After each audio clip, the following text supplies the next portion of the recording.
ফোনটা আবার হ্যাং করা শুরু করেছে, আমার কয়েকদিন ধরে এরকম হ্যাংই করে যাচ্ছে। এবার ফোনটা চেঞ্জ করতে হবে, বলছিলাম একটা ফোন কিনে দাও, আমার বাবাকে বলবো। এখন ফোনটা তো বেশি দিন হলো না তোর। না নর্মাল করে তো 2-3 বছর হতেই চলবে। কিন্তু মানে এই মুহূর্তে তো আমার কাছে সেরকম একটা টাকা নেই, মানে ফোন কিনতে তো অন্তত 25-30 হাজার টাকা লাগবে।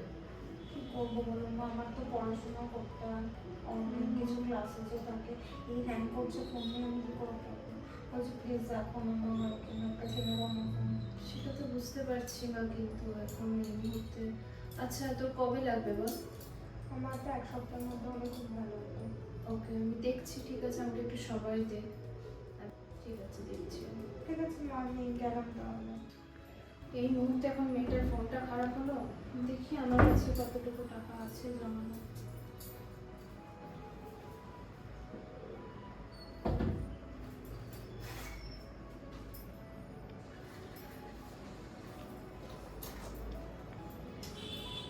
এখানে যেটুকু টাকা আছে আমার মনে হয় একটা ফোন হয়ে যাবে। এই টাকাটা তো আমি সোনা কেনার জন্য রেখেছিলাম। ঠিক আছে, আমার আর এই বয়সে সোনা কি, মেয়েটার লাগবে, ওর পড়াশোনার দরকার আছে। মনা, এ মনা। হ্যাঁ মা, তুমি ডাকছিলে? হ্যাঁ শোন না, বলছি তো ফোনের টাকা আমি জোগাড় করে ফেলেছি, ঠিক আছে? হ্যাঁ হ্যাঁ, তোর ফোন কিছুদিনের মধ্যেই চলে আসবে। আর শোন না মা, বলছিলাম যে তোর মাসির শরীরটা অতটা ভালো নেই, বুঝেছিস? কি হয়েছে মাসির? মাসির লাস্ট 4 দিন ধরে ফিভার হয়েছে, আর খুব মানে গা হাত পা বডি পেন আছে, আর বমি বমিও পাচ্ছে সবসময়, শরীরটা একদম ভালো নেই। আর জানিসই তো মাসির বাড়িতে কোনো কাজের লোক নেই। হ্যাঁ, তো সেই জন্য আমি ভাবছিলাম যে 4-5টা দিন আমি থেকে আসি, অনেকদিন যাওয়াও হয়নি। তুই একটা কাজ কর না, তুই কয়েকটা দিন থেকে যা না বাড়িতে, মানে থাকতে পারবি, কোনো অসুবিধা হবে না তো তোর? না 4-5 দিন তো আমাকে কলেজে অ্যাটেন্ডেন্স দিতেই হবে, আর কিছুদিন পরে তো আমাদের এক্সাম, অ্যাটেন্ডেন্স না দিতে পারলে তো আমাদের এক্সামে বসতে দেবো না। কিন্তু বলছি তুমি তুমি কতদিন পরে গেলে হবে না, আমার পক্ষে তো বাড়িতে থাকা পসিবল না। একটু ম্যানেজ কর না, আমি বুঝতে পারছিস তো তোর মাসির শরীরটা ভালো নেই এখন। এই মুহূর্তে যদি আমি না পাশে কি দাঁড়ায়, কে দাঁড়াবে বল? মাসি একা একা থাকে, মেশো বাইরে থাকে, তুই তো সবটাই জানিস। সবই বুঝতে পারছি, কিন্তু আমার বাড়িতে থাকা পসিবল না। দেখো না একটু কাউকে রাখা যায় কিনা। কি বলি বলতো? ঠিক আছে তাহলে আমি যাচ্ছি না, তুই কলেজ কর, পড়াশোনা কর। ঠিক আছে। ঠিক আছে, আমি তাহলে ক্যান্সেল করে দিচ্ছি যাওয়াটা। ঠিক আছে, যা তুই পড়।